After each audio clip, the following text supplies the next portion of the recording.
네. 결론적으로 봤을 때 우리가 투자자 입장에서 봤을 때 뭐 어디가 좋다, 어디가 좋다 뭐 그럴 수 있는데 결과로 말해야죠. 그래서 기간 대비 얼마 벌었는데.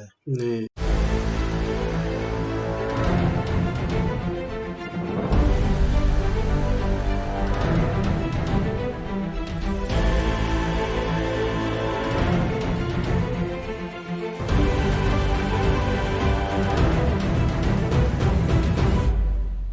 그 다음에 여기가 바로 준주거 지역으로 설정된 곳입니다. 아직은 저층 요즘에 건물들이 많죠. 예, 여기 현대 오일뱅크 주유소가 이렇게 보이죠? 네, 얘가 기준이에요. 네, 여기서부터 쭉 해서 저 럭키 아파트까지가 네, 준주거 지역인데 임장하기는 편하실 거예요. 섹터가 그렇게 넓지 않기 때문에. 네, 근데 그렇습니다. 우리는 요 대로변을 잘 봐야 돼요. 네, 여기 계속 젊은 사람들이 좋아할 만한 식당, 레스토랑들이 계속 생기고 방학역 쪽으로 가는 이 아래쪽도 계속 신축 공사가 요 도봉로 대로변을 사이에 두고 계속 뭔가 이루어지고 있거든요. 네, 그러면 눈치가 빠른 사람들은 이런 건물을 통으로 매입하겠죠. 얼마 네, 비싸지도 않을 텐데. 네, 예. 그렇습니다. 준주거 지역이기 때문에 향후 이거는 언젠가는 고층 그렇죠. 예. 빌딩으로 건축하려고 하는 업자들이 좀 매수하려고 할 때 눈독을 그렇죠. 들이겠죠. 근린 네, 생활시설이어서 주택이 아니기 때문에 네. 이런 거 통으로 매수해도 내 돈 얼마 안 들어갈 거예요. 네, 예. 게다가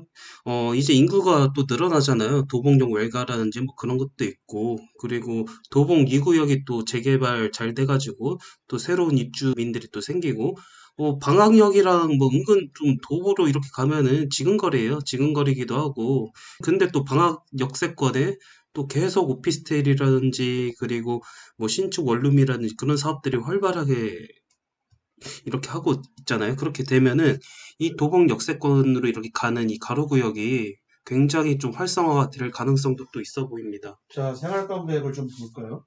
우리가 눈에 띄는 건 그럼 왜 도봉동이 재개발 안 되느냐? 명확해요.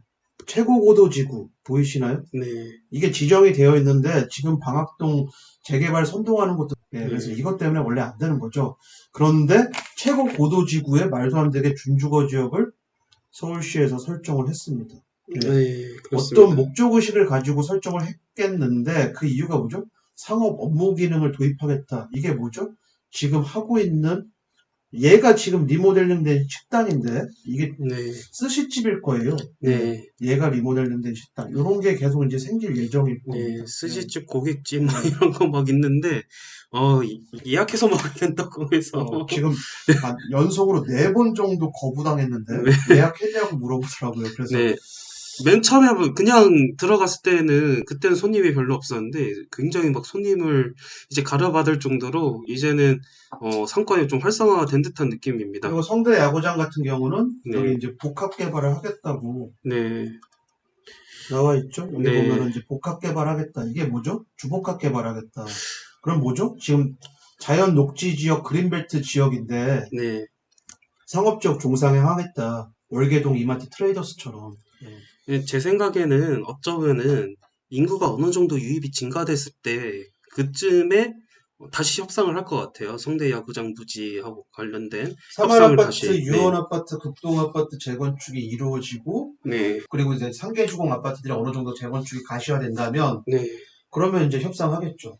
예. 네, 개인적으로 도봉 럭키도 좀 잘 됐으면 좋겠는데, 참, 도봉 럭키가 이쪽 구역이잖아요, 또 하필. 네, 네, 뭐 최고, 사업성이 안 좋은 네, 곳이고 네. 고도지구에 묶인, 네, 그런 곳이고, 하면 안 되는 곳이죠. 예. 네. 이렇게 도봉 이동은 집수리 아카데미 이런 것들이 많습니다. 이거 찍어 놓은 거예요. 네, 도봉구에서 여기 재개발 안 하고 도시재생 지역으로 아예 찍어 놓은 곳. 그래서 도시재생 지역답게 요 지금 건설 현장 보이시죠? 네, 얘가 지금 도봉 빌라인가 도봉 연립인가였는데 소규모 재건축으로 지금 짓고 있는 건데 옆에 한동도 있습니다. 예. 네. 이것도 차례대로 이렇게 재건축이 되지 않을까 싶습니다. 네. 네, 그리고 요 뒤쪽으로는 또 가로주택 구역이 있죠. 네, SH공사에서 주택 한 10채 정도 매수해 놓은 곳인데 근데 이제 지금 잘 진행이 안 되고 있는 그런 곳이고 네, 분위기가 좀 알박기가 좀 그래요. 많은 것 같아요. 제가 볼 때는 그냥. 네. 그렇습니다. 이런 것들은 사실 어찌 보면은 지분이 한 집에 지분이 막 10개 막 20개 되는 뭐 그런 케이스도 네. 좀 또 있죠. 그럼 네. 얘네들은 언제 잘 될 것인가? 그 뒤쪽에 있는 도봉 2구역이 있어요. 네. 뒤쪽이 아니라 네, 옆쪽에 있는 도봉 2구역에 지금 관철을 받았거든요. 걔 네, 이제 착공 들어가고 금호건설에서 아파트 지으면 이제 요쪽으로 몰리겠죠. 예. 네, 그렇죠. 투자자들도 네, 그렇고 관심도 그렇고. 예. 네, 그래서 투자하면 안 되는 곳 중에 하나다. 네, 뭐 그렇습니다. 이미 강의 때 예전 작년 재작년 강의 때도 이미 다 말씀드린 부분입니다. 이런 것도. 예. 네, 자, 여기 보면 이제 생활권 계획이 1번, 2번 넘버링이 되어 있는데 네, 도봉동 625번 지을 때, 624번 지을 때는 뭐 어떻게 할 것인가 이게 나와 있죠. 그래서 뭐 가로주택 정비 사업을 하겠다라고 생활권 계획에 나와 있는데 여기죠. 네, 유동근. 여기입니다. 예. 네, 실제로 하고 있다. 예. 네. 실제로 하고 있다는 게 중요한데 잘 진행은 되고 있지 않다. 제가 볼 땐 알바케 하고 있는 사람들이 많다. 예. 어쨌든 중요한 점은, 이런 펜트치 이렇게 막 했잖아요. 이것도 어찌 보면 도시재생이고, 그 흔히 그 도시재생이 안 좋은 모습을 그 벽화 그리기 사업 뭐 이런 거 많이 얘기를 하잖아요. 벽화 그리기 해봤자 이거 뭐 놀러 올 사람도 없는데 이런 거 왜 그리냐.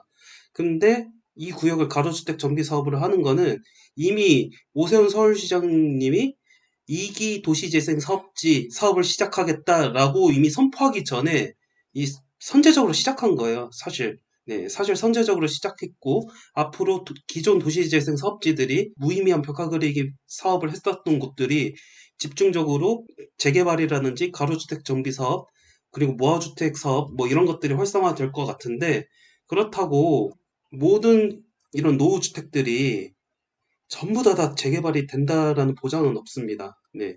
여기서도 생활권 계획에 다 나타나 있거든요. 이런 것들이. 네. 투자자는 확률에 투자해야 되는데 서울시에서 여기 개발을 안 하겠다고 했으면 굳이 여기를 개발을 염두하고 투자할 이유가 없는 거죠. 되게 네. 미련한 거죠. 네. 보면은. 예.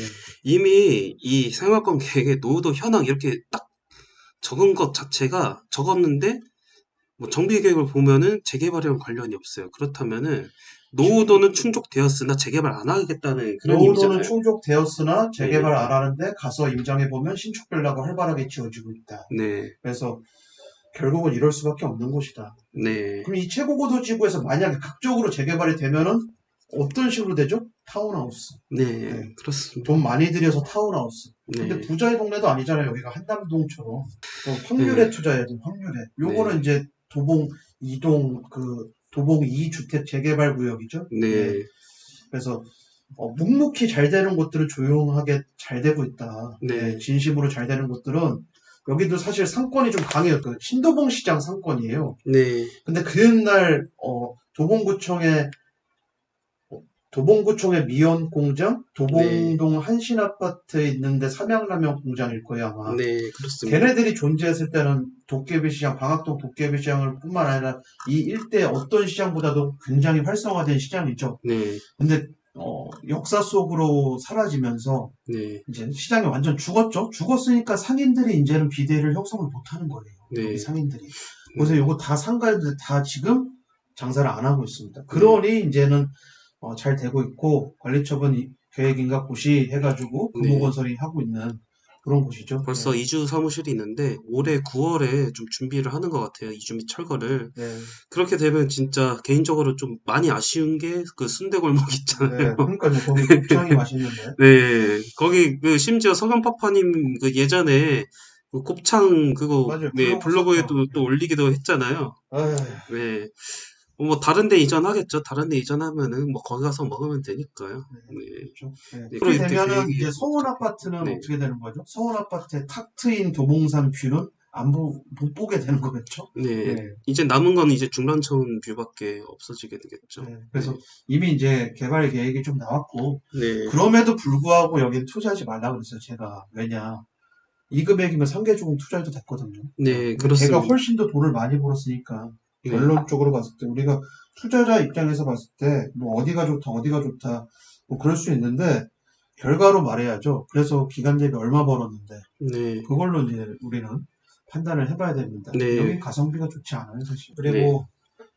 그리고, 네. 사실, 메이저한 곳이 아니잖아요. 네, 메이저한 그렇습니다. 곳이 아니어서. 네. 그리고 이제 그렇진 않겠지만 만약에 이게 관처당돼서 무너진다면 그렇진 않겠지만 네. 리스크가 정말 큰 거예요. 네. 그래서 저희 같은 경우는 이왕 사업 시행 인가를 통과한 그런 상태니까 점점 먹을 게 좀 줄어드니까 그럴 바에는 비슷한 금액 투자할 돈이면은 그때 당시에 상계주공, 창동주공을 매수하는 게 훨씬 낫다. 그렇게 해서 좀 설명을 드렸었죠. 네. 네, 어쨌든 이 지역도 용도가 좋지 않아서 높이 못 짓죠. 네, 그쵸, 18층까지밖에 이제 그쵸. 네, 서울시에서 그것도 임대를 많이 집어넣어서 여기 임대 비율이 꽤 높은데 네, 임대를 20%나 넣어줬기 때문에 18층 허가를 해줬어요. 네, 예.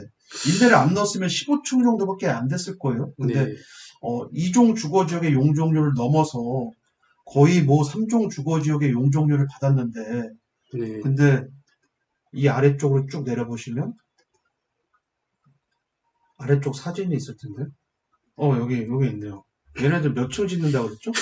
그 옆 동네잖아요. 예. 네, 저기 멀리 떨어진 동네가 아니라 바로 옆 동네. 네, 예. 25층, 네, 이렇게 현실적인 가능한 얘기인지, 지주택 보면은, 제3종 일반 주거 지역에 있는 지주택 사업지는, 뭐, 50층 고급 랜드마크 주상복합 아파트를 짓습니다. 뭐, 이런 식으로 나오기도 하고요. 뭐, 그렇습니다. 네, 그래서 이거에 속는 분들이 흔히들 저희는 이제 호구라고 하는데 아직도 호구가 많아서 이런 사람들이 돈을 벌고 있는 거예요. 예. 여기 이 현수막을 단 지역은 어떤 특징이 있죠?